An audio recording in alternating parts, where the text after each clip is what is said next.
오늘 이 시간에 함께 나누실 말씀은 신명기 18장 15절로 17절까지의 말씀입니다. 내 하나님 여호와께서 너희 가운데 내 형제 중에서 너를 위하여 나와 같은 선지자 하나를 일으키시리니 너희는 그의 말을 들을지니라. 이것이 곧 네가 총회의 날에 호렙산에서 네 하나님 여호와께 구한 것이라. 곧 네가 말하기를 내가 다시는 내 하나님 여호와의 음성을 듣지 않게 하시고 다시는 이 큰 불을 보지 않게 하소서. 두렵건대 내가 죽을까 하나이다 하매 여호와께서 내게 이르시되 그들의 말이 옳도다. 아멘. 하나님께서는 이스라엘 백성들이 약속의 땅에 들어가서 가나안 사람들의 무속 신앙을 따르지 말라고 경고하셨습니다. 광야 생활의 40년 생활 동안 온갖 고생을 하며 살아온 그들에게 약속의 가나안 땅에 들어가게 되면 그 땅의 풍요로움이 충격을 줄 것을 하나님은 알고 계셨습니다. 이것은 마치 시골 사람이 처음 서울에 왔을 때 받는 그런 충격과 비슷한 겁니다. 제가 어려서 맨 처음에 서울에 이제 기차를 타고 서울역에 딱 내렸을 때 굉장히 충격이 컸습니다.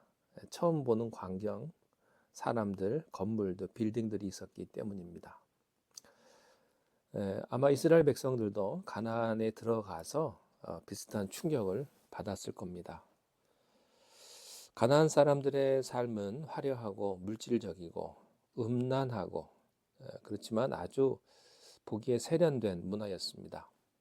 그 속에 섞여 살다 보면 광야에 살던 그런 촌사람, 이스라엘 백성들도 그것을 은근히 부러워하고 따라하고 싶어질 겁니다. 우리가요, 주변 환경에 영향을 안 받는 것 같지만 은근히 잘 받습니다. 그래서 정신 차리지 않으면 우리가 상황을 주도하는 것이 아니라 상황에 의해서 우리가 휘둘립니다. 하나님의 백성들이 광야에 있을 때보다 풍요의 땅, 약속의 땅에 들어가서 더 큰 위기를 맞게 될 것을 하나님은 알고 계셨습니다. 광야에서 육체는 힘들었지만 그래도 영은 살아 있었는데 약속의 땅에 들어가서는 이제 육적으로는 풍족해지지만 영적으로는 나태해지고 병들고 또 세속화되기 쉽다는 것을 주님은 알고 계셨죠.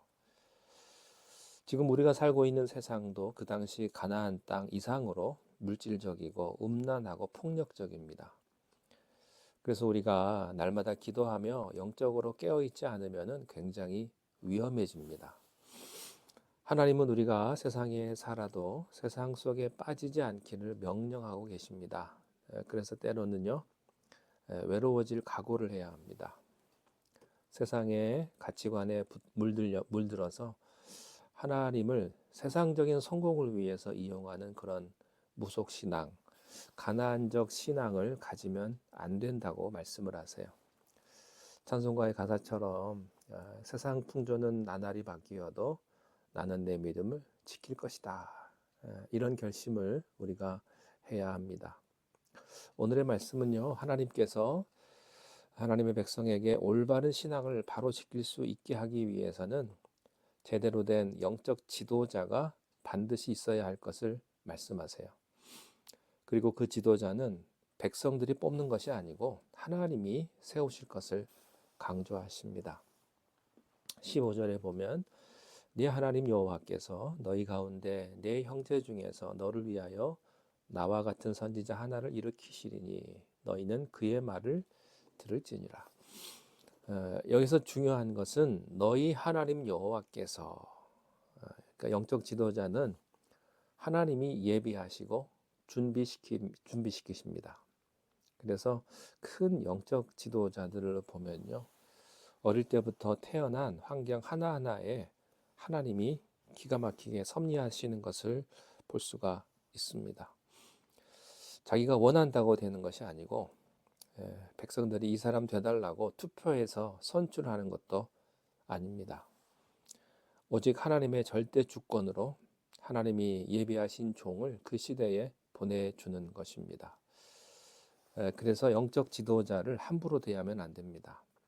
하나님이 그를 세우셨기 때문에 하나님이 그에게서 촛대를 옮기시기 전까지는 그의 영적인 권위를 존중해야만 합니다. 모세도 보면요, 아기 때 바구니에 버려졌을 때부터 애굽의 공주의 손에 의해서 자라게 되는 모든 과정 하나하나를 하나님께서 다 섭리하셨습니다. 하나님의 종들은요, 어릴 때부터 그런 케어가 되는 그 과정 하나하나도 하나님이 다 섭리하십니다. 하나님께서 하나님의 종을 세우시는 거죠. 말씀에 그는 너희 가운데 형제 중에서 세워질 것이다. 이렇게 말씀하세요. 영적 지도자는 하늘에서 떨어지는 천사가 아니고 너희들과 똑같은 사람이다. 그러나 그가 영적인 지도자가 되는 것은 하나님의 기름 부으심으로 된다. 그러므로 영적 지도자를 존중하되 그에게 완벽을 요구해서는 안 된다는 뜻입니다. 그도 인간이다. 너희 중에서 택해진 사람이다. 오직 하나님의 붙들어 주심만으로 연약한 인간인 그가 그 자리를 감당할 수 있기 때문에 존중하지만 그를 세우신 하나님을 존중하지만 그의 약함을 인정해야 합니다. 때로는 영적 지도자에게 천사표 인간을 기대하는 분들이 있습니다. 그러나 그도 인간이기 때문에 여러분이 그 약점을 위해서 중보해 주셔야 한다는 것이죠. 그는 너희를 위하여 세워진 사람이다 라고 했습니다. It's for you. 좋은 영적 지도자는 너희를 위한 하나님의 선물이다 말씀하세요. 저는 정말 그렇게 봅니다. 세상에서 저는 가장 큰 축복이 예수님 믿는 것이지만 또 둘째로 좋은 배우자 만나는 것 축복이고요. 영적 지도자 잘 만나는 거 정말 큰 축복입니다. 잘못된 영적 지도자를 만나서 믿음이 병들거나 상처를 받으면요. 이게 평생 가거든요. 그래서 자녀를 위한 축복 기도에서 자녀의 세대에 좋은 목회자를 만나기를 해달라고 그렇게 기도를 하셔야 합니다. 좋은 목회자의 설교를 듣고 그의 기도를 받고 그를 통해서 하나님의 비전과 치유와 은혜를 체험하게 하는 것은 우리 인생 최고의 축복인 줄로 믿습니다. 그러니까 여러분이 어떤 영적 지도자를 대할 때 꼭 그렇게 속으로 선포하십시오. 하나님이 나에게 축복하시려고 보내신 분이다. 그러므로 그를 사랑하시고 귀하게 여겨야 합니다. 그것이 우리 자신을 위한 길이기도 하는 거죠. 영적 지도자를 선지자라고 했습니다. 이 선지자는 하나님의 입이 된다는 뜻입니다. 영적 지도자의 가장 중요한 사명은 하나님의 말씀을 인간의 언어로 대언해 주는 것입니다.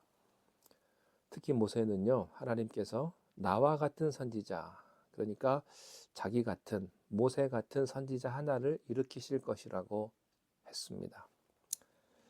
이 말씀을 이해하려면 우리가 16절을 봐야 합니다. 16절에 이것이 곧 네가 총회의 날에 호렙산에서 내 하나님 여호와께 구한 것이라.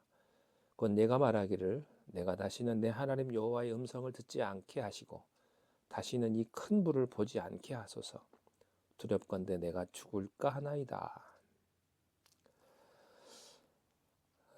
오래전에 이스라엘 사람들이요, 호렙산에 모두 모였을 때 하나님께서 불 가운데 구름 가운데 천둥같이 큰 음성으로 나타나 말씀하셨습니다. 이때 이스라엘 백성들이 너무 충격을 받아가지고요, 제발 우리가 직접 하나님을 대면하지 않게 해달라고 빌었습니다. 모세가 중보자가 되어 달라고. 우리는 도저히 하나님 앞에 나아갈 수 없기 때문에, 무섭기 때문에 모세에게 그 중간 역할을 해달라고 요청을 한 거죠. 그러자 하나님께서 17절에 이렇게 말씀하세요. 여호와께서 내게 이르시되 그들의 말이 옳도다. 하나님께서는 모세를 중보자로 세워달라는 그들의 요청을 기뻐하셨다는 뜻입니다. 그래서 하나님께서는 그 이후로는 반드시 모세를 통해서 이스라엘에게 말씀하셨습니다. 모세가 누굽니까? 그는 지상의 누구보다도 온유하고 겸손한 사람입니다.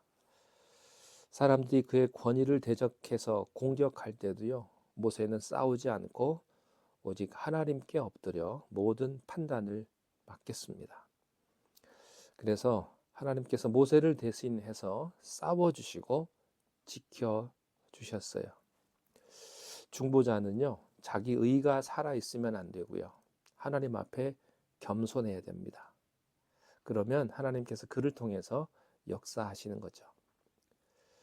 중보자는 하나님을 이용해서 자기의 뜻을 관철시키는 사람이 아니라 하나님의 손에 붙들림 바 되는 사람이기 때문에 자기 고집이 없어야 돼요. 온유하고 겸손해야만 합니다. 모세는 하나님을 직접 대면해서 아는 자라고 성경은 쓰고 있어요. 그러니까 모세는 항상 하나님과 깊은 교제를 통해서 하나님의 뜻을 잘 아는 그런 사람이었습니다. 하나님의 선지자는 단순히 필요할 때 메모지 들고 하나님의 용건만 받아 적어 가지고 전하는 그런 단순한 심부름꾼이 아닙니다. 평소에 아브라함처럼 모세처럼 에녹처럼 하나님과 동행하며 말씀과 기도로 충만해서 그의 인격이, 그의 삶이 주님을 닮아가는 거예요. 그래서 하나님의 생각이 그의 생각이 되고 하나님의 마음이 그의 마음이 되는 그런 사람입니다. 모세가 바로 그런 중보자였고, 모세 뒤를 잇는 선지자들도 바로 모세처럼 온유하고 겸손하며 하나님과 깊이 동행하는 그런 사람이어야 했던 거예요. 그러나 모세도 그를 잇는 선지자들도 한낱 부족한 인간일 뿐이었습니다. 실수할 수 있었고요, 실패할 수 있었어요. 그렇지만 결코 실수하지 않고 실패하지 않는 중보자가 계십니다. 그분이 바로 예수 그리스도이십니다. 모세는 결국에 오실 예수 그리스도, 완전한 중보자 예수 그리스도를 예표하는 인물이었습니다. 오늘도 주님은요, 지극히 높으신 하나님과 죄 많은 우리 사이에 오셔서 끊임없이 우리를 위해 중보하고 계십니다. 우리는 주님의 중보를 통해서 하늘 아버지의 음성을 듣고 아버지의 보좌 앞으로 담대히 나아갈 수 있는 거죠. 혼탁한 세상 속에 살면서 우리는 항상 예수님의 음성에 깊이 귀를 기울이기를 바랍니다. 오늘도 말씀을 전하는 저 같은 목회자들은요, 예수님을 본받는 그런 선지자가 되기 위해서 몸부림쳐야 되죠. 특별히 목회자들은 다른 롤 모델보다 예수님을 본받으려고 노력하는 사람이어야 합니다. 제가 신학교를 졸업하고 이제 교회 이제 전도사로, 학교 다닐 때부터 교육 전도사로 학생부를 인도하긴 했습니다만, 이제 정식으로 전임 전도사로 이제 교회 사역할 때 저는 항상 그런 생각을 했어요. 롤 모델이 어떤 사람일까? 어떤 목사님 보고 그렇게 하면 될까? 근데 아무리 봐도 그럴 분이 없어요. 제가 너무 교만했죠. 그리고 생각도 많이 짧았습니다. 어떤 분처럼 하면 될까? 그래서 속으로 롤 모델이 이렇게 없을 수가 있냐? 참 아쉽다. 이런 생각을 많이 했는데 그게 참 어리석은 생각이었습니다. 여러분, 롤 모델은요, 예수님밖에 없으십니다. 저 같은 목회자가 어떤 목회자의 롤 모델을 봐야 되나? 없어요. 예수 그리스도밖에 없습니다. 여러분 혹시 교회에서 내가 신앙생활 하는데 나의 롤 모델인 사람이 있을까? 한번 찾아보십시오. 사람은요, 뭔가가 부족하기 마련입니다. 여러분 실망할 수밖에 없습니다. 예수 그리스도만 보셔야 합니다. 예, 여러분 사람을 바라보고 사람을 흉내내려고 하는 그런 어리석은 분이 한 분도 없기를 바랍니다. 여러분의 롤 모델은 오직 예수 그리스도세요. 목회자건 또 평신도건 우리의 롤 모델은 오직 예수 그리스도이십니다. 주님만 바라볼 수 있는 여러분 되시기를 주님의 이름으로 축원합니다. 기도하겠습니다. 하나님 아버지, 오늘도 세상을 살아갈 때 오직 주님만 바라보게 하시고 주님이 하신 말씀, 주님이 하셨던 행동, 주님이 함께 하셨던 그 놀라운 사랑의 축복을 우리도 쫓아가게 하시고 주님처럼 살아갈 수 있는 우리 모두가 되게 인도하여 주옵소서.